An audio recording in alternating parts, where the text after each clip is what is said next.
আমরা যুক্তরাজ্য বিএনপির পক্ষ থেকে এটাকে স্বাগত জানাই, বিকজ এটা পৃথিবীর ইতিহাসে বিরল, যার দাদা দাদি দেশের প্রেসিডেন্ট প্রাইম মিনিস্টার ডেমোক্রেটস, যার মা যার নানা নানি একজন উচ্চ শিক্ষিত লেভেলের, এটা ইন্টারন্যাশনালি।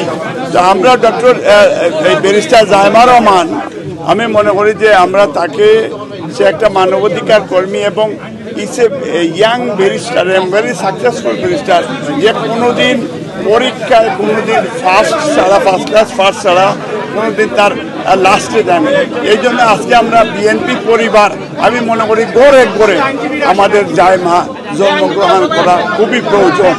এবং একটা মা শিক্ষিত হলে গোটা জাতি শিক্ষিত হয়। বেগম খালেদা জিয়া এই দেশের প্রথম মহিলা প্রধানমন্ত্রী, ভবিষ্যৎ প্রধানমন্ত্রী ব্যারিস্টার জান। 32 নম্বরে যে বাংচুর হয়েছে, বেগম জিয়ারে বাড়ি থেকে বাইর করে দেওয়া হয়েছিল, আজকে 32 নম্বর বাং হয়েছে। আপনাদের মন্তব্য?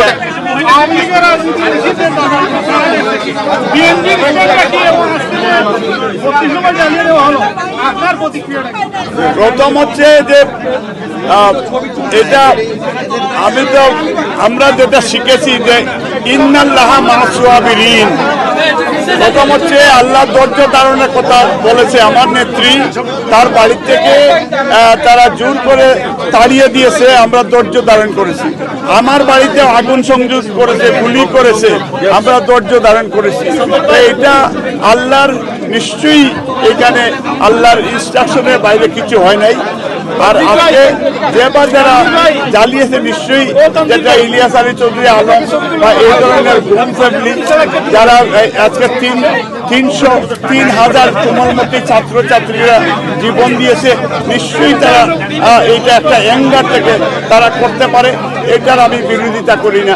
আমি মনে করি তারা যদি, তবে বাংলাদেশে আইনের শাসন এস্টাবলিশ না হওয়া পর্যন্ত এই ধরনের বিদ্রোহ কন্টিনিউয়াসলি থাকবে।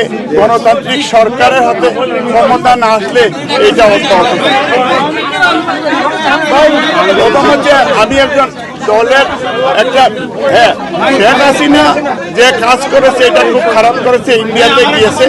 বাট যারা ট্রুলি দেশকে সার্ভ করতে চায় ডেমোক্রেসির স্বার্থে, আমি মনে করি যে কোনো রাজনৈতিক দল সহজে ব্যান করা আমার মনে হয় না উচিত।